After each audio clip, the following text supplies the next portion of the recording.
बुलाने का मकसद ये था और अगला जो हमारा लाए अमल है उसके बारे में भी आपको बताया जाए। 70 साल तारीख में तकरीबन हर जमात का चीफ मिनिस्टर आया पंजाब के, ऑलमोस्ट हर पॉलिटिकल पार्टी का चीफ मिनिस्टर आया।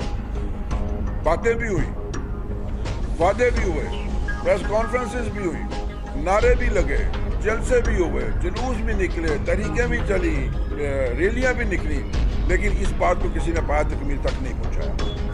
बाकी सूबों की असम्बलियों में क्या इतनी लेजिस्लेशन हुई?